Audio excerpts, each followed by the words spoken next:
Hello, Mark Bryan. Hey, how's it going, Kyla? Thank you so much for being with us today. Absolutely, happy to be here. Mark, I have so enjoyed talking to you about all this going on. I love your point of view. So, we are so excited to have your voice on Coffee with Kyla today. So, we'll just cheers. Cheers. Your M&A Yep, Mark. gotta be brand on brand. On brand. So, Mark, I know you're a futurist, but can you introduce yourself, your role with M&A, and what exactly a futurist is? Sure. Well, thank you for inviting me to be a part of this. I've enjoyed your conversations because I think they're really great and very timely. So happy to be a part of it too. So I am a interior designer by trade. I work at MA Architects here in Columbus, Ohio, and I also run our research and innovation team as well as being a certified futurist. So what that means is that I do a lot of reading and I do a lot of what's called signal gathering. So what I do is I look to the past, to the present, and just what's happening around a certain topic, and then I'll aggregate all that information into potential forecasts using different tools and tricks that you learn along the way. So I actually went to the Institute for the Future out in California and was certified there. And so they train you to do all this kind of stuff. And so we're actually using it and implementing it for our forecasting practices as well as our storytelling practice here at clients. Awesome. Thank you so much. So, first question is always, what behavior have you developed in this time that you hope becomes a habit or maybe already has? So I would think from a personal standpoint, I have become much more of a runner. So I used to run, but it would be kind of just like I would go for a run and maybe do like 2, maybe 3 miles, and that would be like kind of one of those walk run kind of things. And Yeah. now my getaway is really getting outside and getting to be by myself and just running. So I am actually training to do a half marathon in Oh, wow. October, just with a friend and I. She does all the races and was really bummed when they got canceled, so I decided Yeah. let's do a half marathon with her. Oh, good for you. That's amazing. I love everyone is getting outside more, and I have as well, which is great. But yes, I've noticed your running has peaked up quite a bit in the pandemic. So that's wonderful that you're going to do the half in October. So, Mark, what have we learned? We are seeing research emerge. We're starting to learn a lot more about the realities of the environments that we're in. What are your takeaways right now? Well, I think it's important to understand that from a historical standpoint, we're at an inflection point in history. An inflection point is where we had one modality going forward, and that's completely changed Yeah. because of something that's interrupted it. So the easiest way to think about it is when we went from riding horses as our main mode of transportation to cars, Yeah. and what that really did to the economy, to our socialization, and to just travel. And so we're at one of those points right now where everything is changing. And I think the big takeaways that I see right now is that it's almost kind of like a value reset. You talked about people going outside a lot right now. I think people are strengthening their inner circles and their family units and who they're hanging out with. And they're really expecting to align with values Mhm. uh, of who they work for, the brands that they support. Yeah. And I think that's really going to continue going forward. What's interesting about the pandemic is that it's actually accelerated a lot of the trends that we were already looking into 2023 for. They just kind of Yeah. like pushed up into the forefront. So things like well-being or about choiceful positivity, and how people are Yeah. really needing more positive things in life. That's so wonderful. I think, in March, April, everyone was thinking we had been talking over the last several years about moving forward and innovation and collaboration and coming together. And I think initially the knee jerk reaction was that was all going to go away, that we were going to go back to these tall walls and cubicles and separation. But I love that you just said, it's really where we were headed is just pushed forward even further because we're really feeling that too, that we've really pulled away all of the extra stuff and focused on what's really important and necessary. And so that I think is super encouraging and exciting for the future. So that's a really good segue though, because my next question is, where do you think we're headed as a workplace culture? So from a workplace culture standpoint, the things that we keep talking about are well, just how to reignite culture. I think the big thing that happened with work from home in the pandemic is it isolated a lot of people. And so culture, it's hard to thrive culture virtually. You can do certain things like you can have pop-up installations or celebrations, which is a trend that we were forecasting. And I think that is a way that people are going to want to re-engage.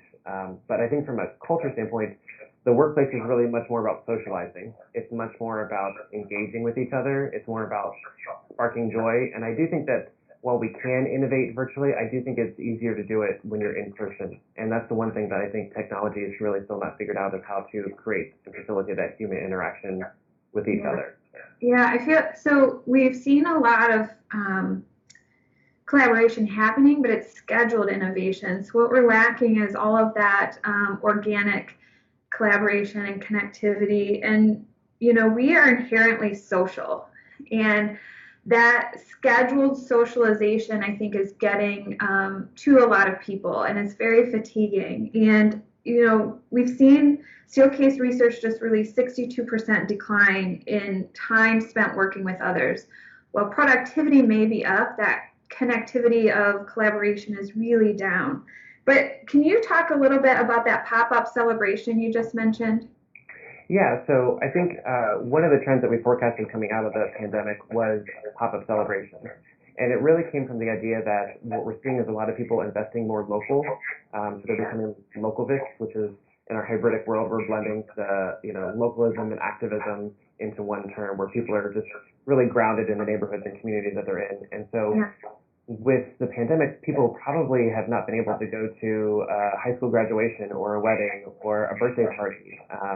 And so what we're thinking is that a lot of people are going to want to replace the sense of loss with something, with a sense of joy. And so the easiest way to do that is have like a pop-up celebration.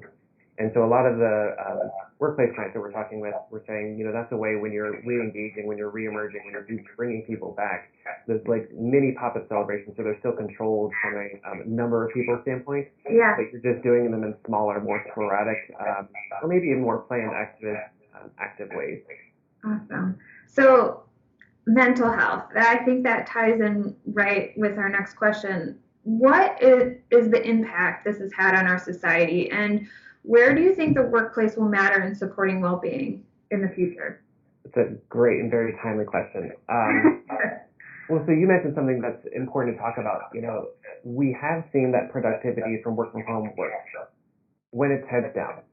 Yeah. But when it needs to be in teams, it's just not as good. And a lot of the research that we're seeing is that work from home works when you actually have a home office, which only about a third of the population out there actually does have.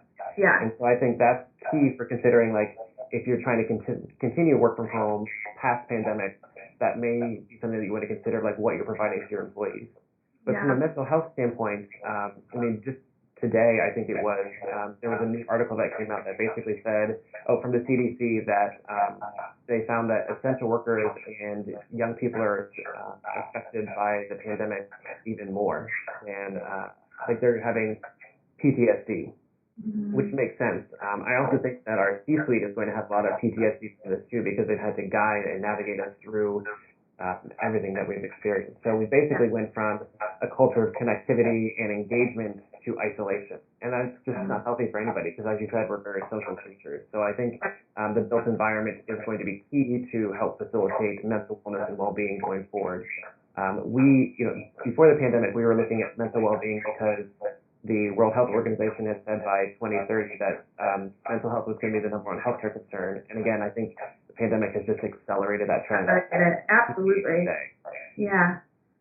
So, go ahead. Okay, so we've actually implemented and created a respite group that's using evidence-based design and behavioral psychology that can help calm the central nervous system. We've implemented a workplace stressor survey that can actually identify what stresses are in place in the workplace, so that way we can use the tools that we've developed for those respite rooms to calm the central nervous system. So I think safe spaces and respite spaces are going to be key for helping people deal with the mental stress that they've got right now. Yeah, absolutely. And what I think we're hearing now is, a lot of companies had offered well-being and mental health as a benefit. We're here to support that, but really didn't have involvement as an organization with what that is. And I think what will be emerging, and certainly in that war for talent and attraction and retention, is the active role that companies are taking in their associates' well-being. And like you had just mentioned, having respite rooms and surveys on those conditions and really understanding what your task force or your workforce needs. Yeah, there was a book that I actually read by a Stanford University professor called Dying for a Paycheck, and it actually listed the workplace as the fifth leading killer in the United States. Gosh. Are you there? Yeah. So yeah, can you hear me? Okay, sorry, you froze up there for a second. I'm sorry. Connectivity, that's one of the things. Right? But yeah, so the Dying for a Paycheck, and it basically says that your boss has more impact on your health and well-being than your doctor does, your primary care physician does. Oh, goodness. And so I think you're talking about that active role of the employer is key, and so I took a class on actually happiness in the workplace, and it was out of Berkeley online, and it basically talks all about mindfulness and mindfulness practices and just integrating those services and allowing for a break. And so I think the big thing that we have to deal with when it comes to helping our clients with this is that allowing them to understand that the stigma of taking a break is not really a bad thing. You actually are more productive when you take a break. We did all those all-nighters in college, and those were actually not healthy for us. And so I think employers really need to be cognizant of encouragement going forward and positivity. And I even listened to one of your podcasts about joy, right? And how joy can create 12% better productivity. Yeah. Oh gosh. And I think maybe a silver lining of all of this is that everyone has been disrupted by this one thing, and it takes a big disruption to make big changes. And that's what I'm hopeful for, that all the things that we've mentioned about well-being and mindfulness, everyone is a little bit more aware of it because everyone's dealing with this one thing that we can all relate to. And I think historically we've all had our own challenges here and there, that there wasn't a commonality to it, but now we have one. So I think that is a great shift in where we're headed. So what can we do physically to plan for this, and as an organization and culturally? Well, I think the first thing is physically, if we're talking about physical space in the built environment, you need to create a space that is outside of a mother's room and outside of a quiet room. Mm-hmm. Because both of those spaces have specific functions, and so does this one. Like, you want a space where, again, it feels like you're stepping away from your active work environment. Yeah. And you want to encourage people, you want to educate them on that. So we have an entire education presentation that we give our clients about what mental well-being is, how mindfulness works, what this actually does. So there's some upfront education that needs to happen too. Yeah. And then I think just hopefully it'll become something like a mother's room where it becomes pervasive throughout. A lot of HR is now requiring mother's rooms, and so I think hopefully we'll see that same kind of requirement for employees' mental well-being. Yeah. The other space that we're toying around with is like a tech-free space too. Oh, great. Yeah. You talked about fatigue, and we've got Zoom fatigue, because our devices are now actually helpful for us versus where they were thought of as devices before. But I think actually going forward, they're going to be much more helpful, especially as augmented intelligence becomes a reality. Yeah. But we still need to take a break where we can just have time to ourselves away from technology. Right. So an interesting concept that we're looking at is that the workplace becomes part of your toolbox. Just like you had mentioned, our devices, our laptops, cameras, things like that have become tools to get our job done. And I love that you had said a tech-free space is part of that toolbox of spaces and places to help support not only the work you're doing, but who you are as a person and how productive you are and happy and joyful, right? Yep. And I mean, that makes sense because not every organization is going to function the same, and that's the thing about like workplace design is it's curated and tailored, or it should be, to who your company is, and it should align with your values and not just your brand. And I think that's a key distinction because a lot of people will brand a space, but that doesn't really resonate with people right now. I think what they want to see is what you value going forward. So that line of sight to their work and the connection to the purpose. Correct. Yep. Yeah.